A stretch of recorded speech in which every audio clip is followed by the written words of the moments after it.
All right, everybody. So today you are hopefully moving on to your final copy, or you're at the point where you are ready to move to your final copy. So when you are ready to move on, we're going to talk about how to prep and get your paper ready.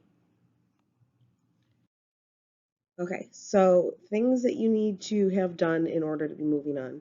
You need to make sure that your 3 sketches are done. One must be in full color out of your thumbnail. And you need to make sure that, like, I gave you the okay. Obviously, if I'm not there, then that's a different story.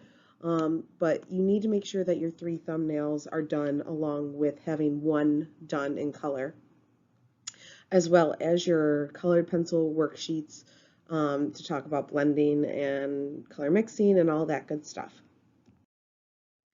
Okay, so hopefully everyone should have a large piece of paper that I printed out for everyone in black and white.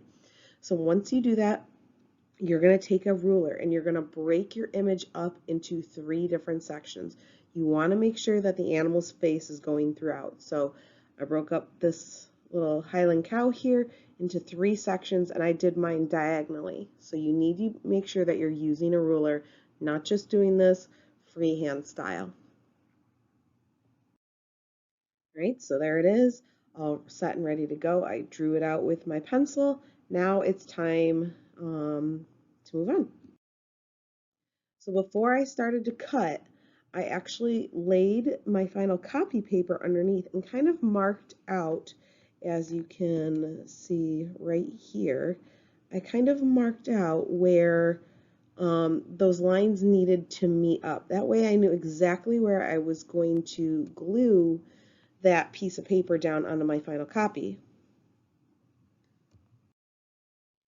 All right, so after that, you're going to cut your animal face. Again, you want to make sure that you have 3 parts throughout. Go slow. If you want to use the big scissors that are up in the cabinet, you're more than welcome to.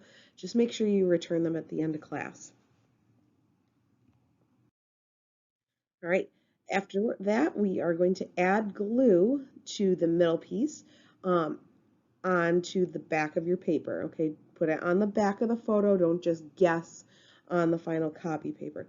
But don't throw out the other 2 pieces. You need those as reference. All right, once your image is glued down, then you can start to begin to sketch both sides of your animal. Right? So I made sure to have, I was using both, not only the references that I cut out those pieces I told you not to throw away, I'm also using my thumbnail as a reference too to make sure I'm kind of following, the idea I had in mind ahead of time. Right? Once you get to that point, the very first thing you're going to start to do is you are going to add Sharpie to the geometric side only, okay? When you use a Sharpie and you outline something, it naturally and automatically flattens it and makes it more like a shape. It's going to make it more cartoonish, more unrealistic. You do not want to Sharpie your realistic side. We want that to look realistic. So if you Sharpie the realistic side, it's no longer going to look realistic.